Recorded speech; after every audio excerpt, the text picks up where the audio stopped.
Welcome to Making Money Matter, ladies and gentlemen. And my name is Kerry Stevenson. We always like to make money matter, but we also like to make gold matter. So today I've asked Shae Russell. She's the founder of Rock Solid Investing.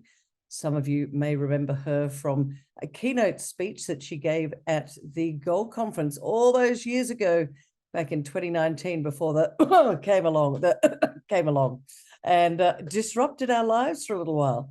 And I think what Shae doesn't know about gold isn't probably worth knowing. She's been a precious metals analyst for over 10 years. And I love the way she analyzes it. But today, the reason I've asked her on is because Shae is very good at, I guess, unpacking, explaining the different ways that you can buy gold, and it's not that complicated, ladies and gentlemen. It's not that complicated. But the feedback I get from people is they don't know where to start, they don't know what to do, and they don't know the different ways and the different opportunities there is. At the same time, let me just say, this is not financial advice. You've all got different investment philosophies. This is just our way of trying to demystify the investing in gold thesis. So Shae, great to see you. Thanks for joining me on Making Money Matter, or in this case, Making Gold Matter. Yes, thrilled to be here, Kerry. It's always great when we get to catch up. It is. And as I said just at the start, last time we saw each other in person was back in 2019 before the chaos started. But the reason I wanted you to chat today was feedback from people is I guess they're so used to what I call the funny money in La La Land, which is the paper stuff. And we all know that over the last little while, banks have been in the US, not here in Australia, have been having some challenging times. People are starting to look for other ways of putting their wealth somewhere. But some of them are saying they don't know where to start because they're so used to just having the paper in the bank, taking it out of the bank and using it to buy goods and services. So how would you explain the basics? All right. Look, I love this question because it just goes to show that there's always new people coming into the gold market. And if I can teach my 10 and 12-year-old to buy gold, I can teach anybody to buy gold. So obviously there's many different types of gold available. There's the physical gold and there's the paper gold. Now, paper gold is like buying an ETF and it's pretty straightforward. So we can sort of shove that subject to one side. And I reckon focus on buying the physical stuff that you've talked about. And physical gold comes in many forms. Now, first and foremost, if you're buying what's considered investment grade gold, now I don't consider gold an investment, I consider it wealth.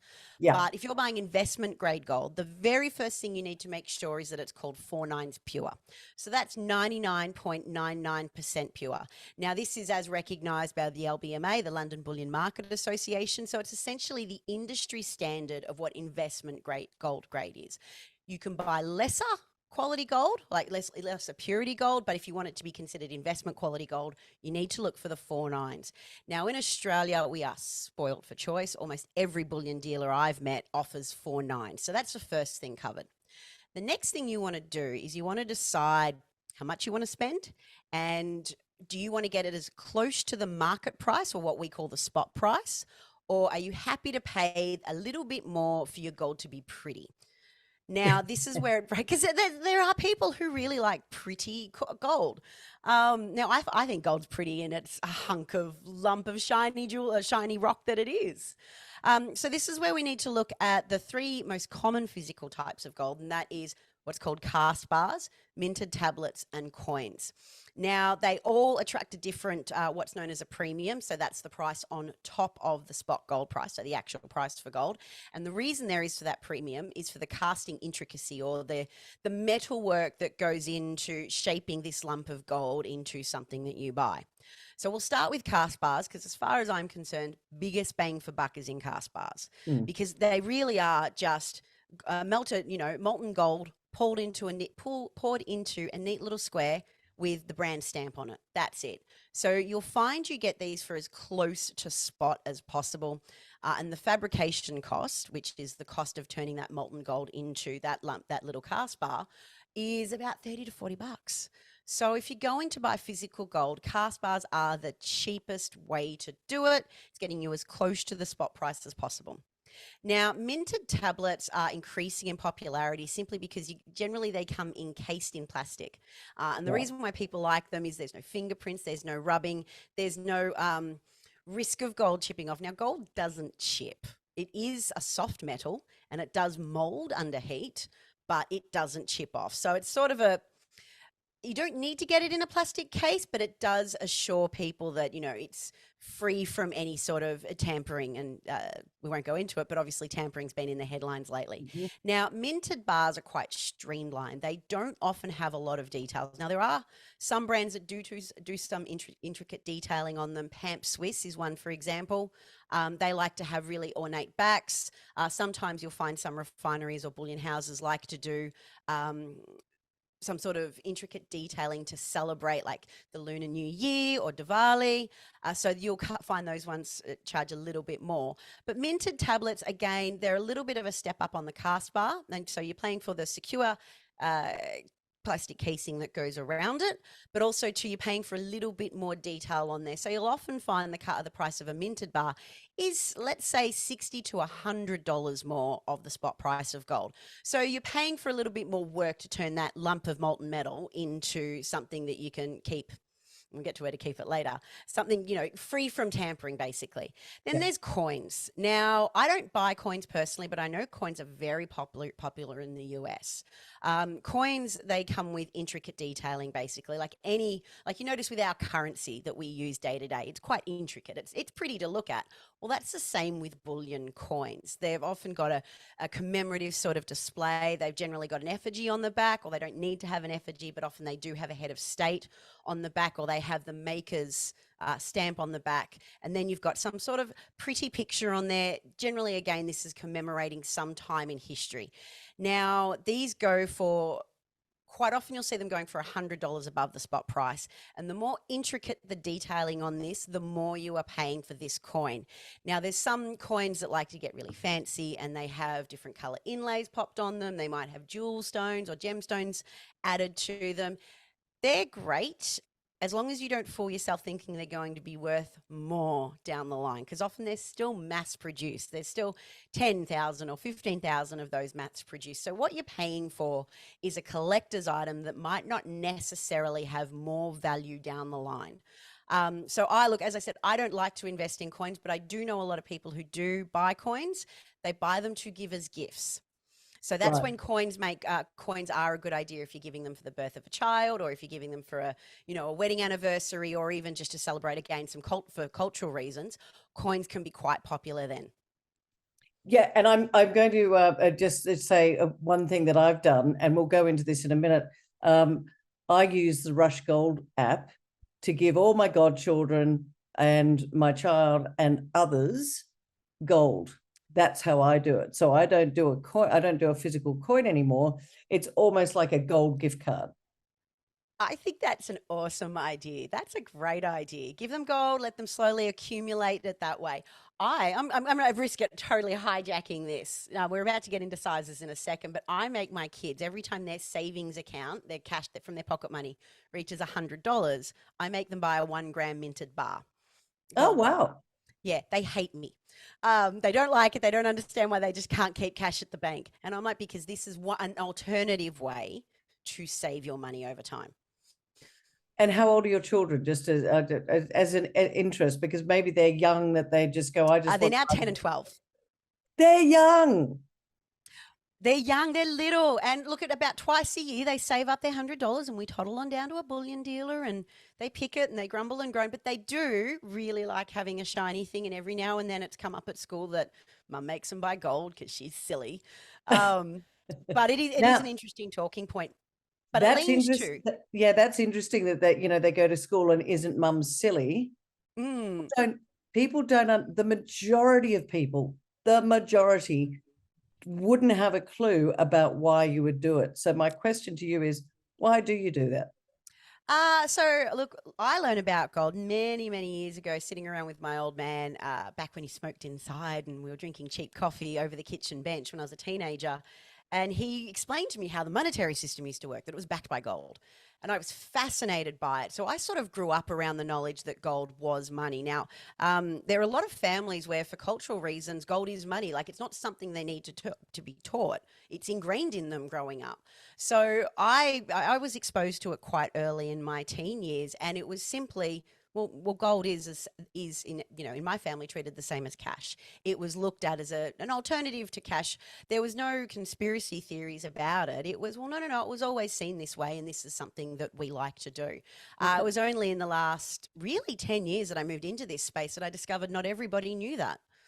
Very few people know it, actually, Shae, which is why I've got you on today, because again, we've spoken about the different ways, the cast bars, the minted tablets, and the coins. That's the different ways you can buy it. But there's also the paper. Yep. I don't particularly favor paper, because I think that, for me, paper gold can be not manipulated, but it's just like paper money. It can be leveraged. And so, do you actually physically own it? You kind of leverage. What's your views on that? So I've got two views, and I think there's two types of gold buyers. There's the gold buyers that like me, who grew up around gold as money, Yeah. and I'm happy to own physical. But there's other people who are new to the gold market, and the volatility of gold can be off-putting, because gold is volatile. Like, we've talked about this before. One day it's over $2,000. 4 months later it's come from $1,600, or it's gone back to $1,600.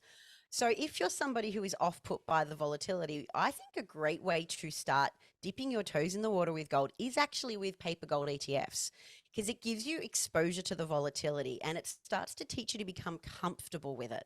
Now, I'm not advocating taking on more risk than you should. Nobody should take on more risk than they're comfortable with. But paper gold serves a purpose for price speculation.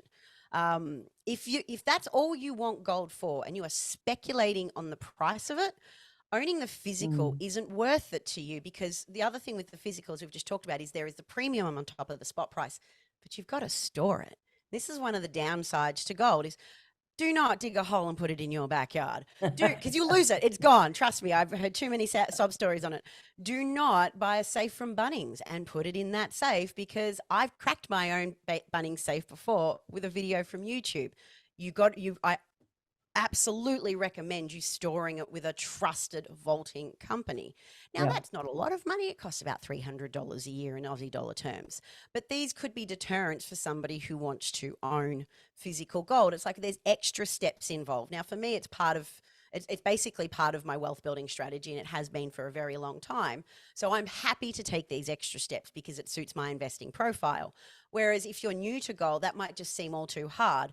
So you can start with the paper market. And when you get comfortable, you also start to recognize buying opportunities as well. And you can take those buying opportunities, and you can be like, well, I've seen this dip before. Maybe I should use that to go buy physical gold. The other thing too, and I think it's worth pointing out, is that you don't have to buy gold in 1 ounces. Yeah. Gold comes in many sizes. As I mentioned before, my kids buy it in 1 gram, and probably should have got to show it for show and tell. It's tiny, like it's no bigger than a little fingernail. It's so Yeah. disappointing. Yeah. Um, Even 1 ounce of gold is disappointing, but it's heavy.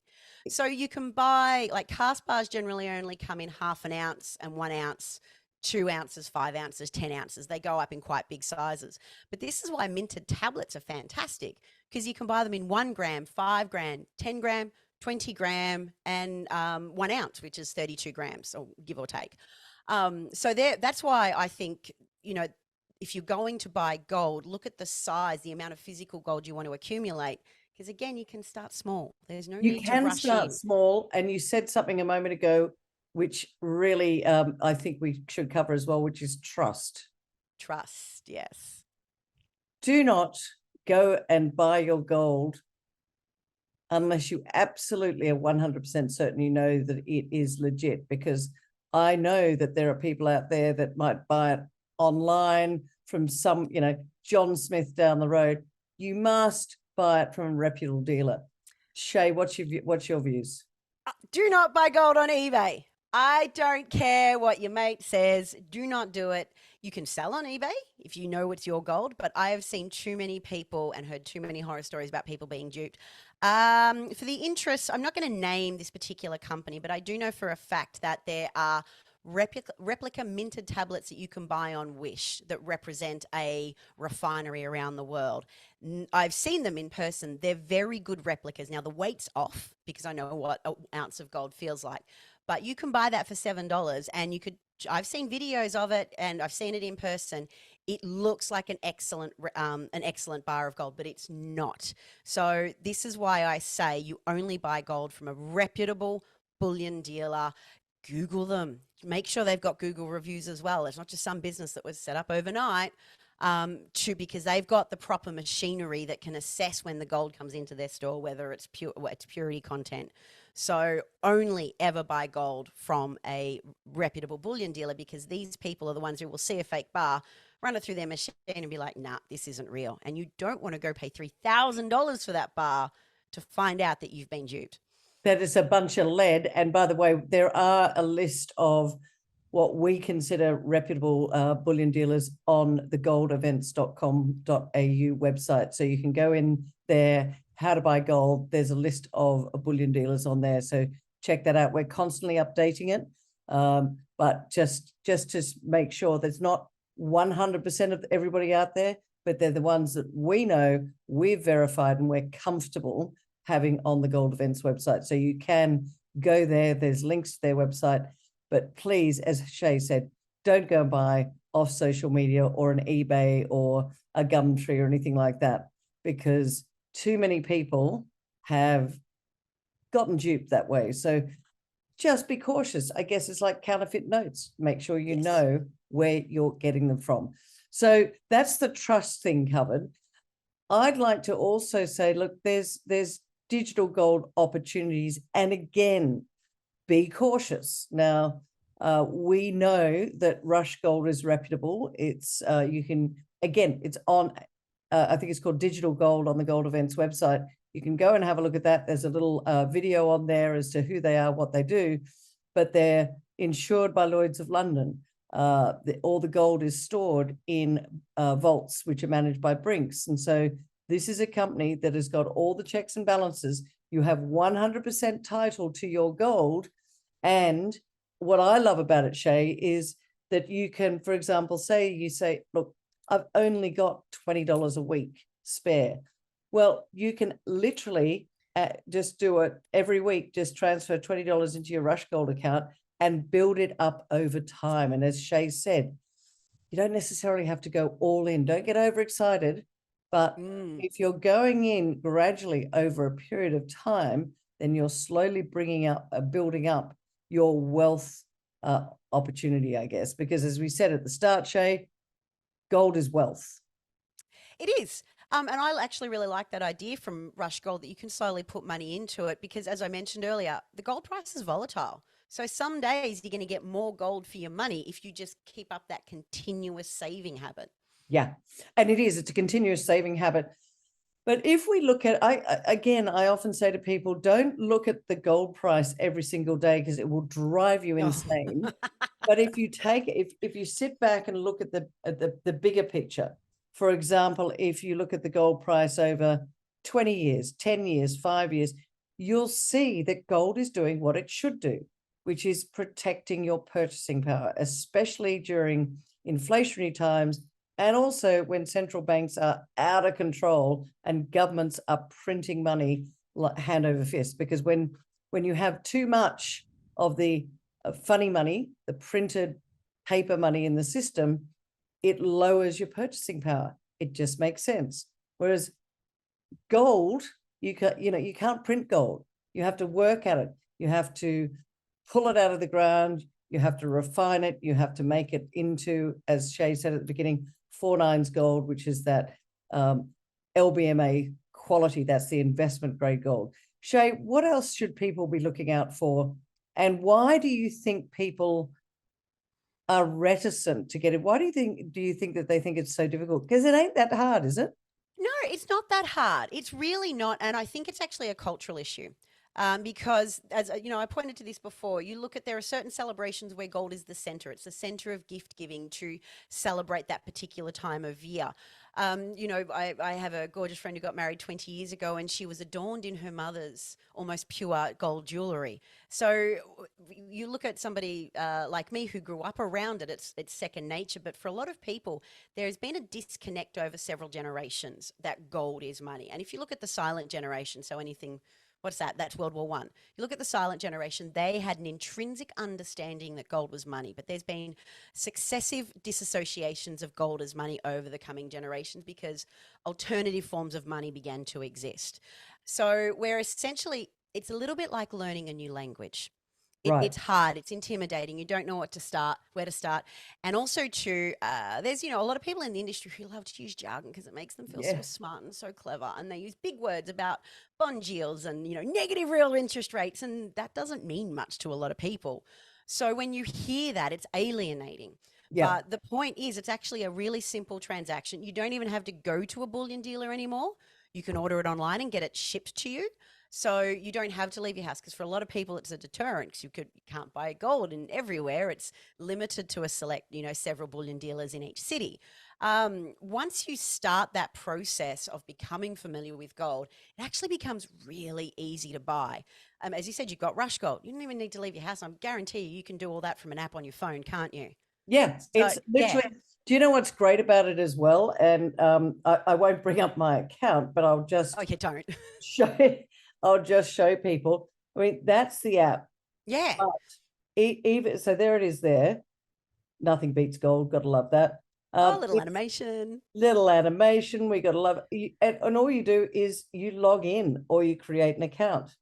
Now, the great thing about this is that you can also pay, and I will show this because I won't show the whole thing because it doesn't have a number on there. There we go. Oh, I know of this feature. Yes. Yeah, so That, you ladies can and use it as a gentlemen, tap and go card. it's a tap and go card. Now, everybody knows I am not a fan of tap and go because I think that people do what I call unconscious spending. Oh, absolutely. But what this does is it makes the process of purchasing gold, and then after you've purchased it, um, using a tap and go system to be able to do something as little as buy your morning coffee.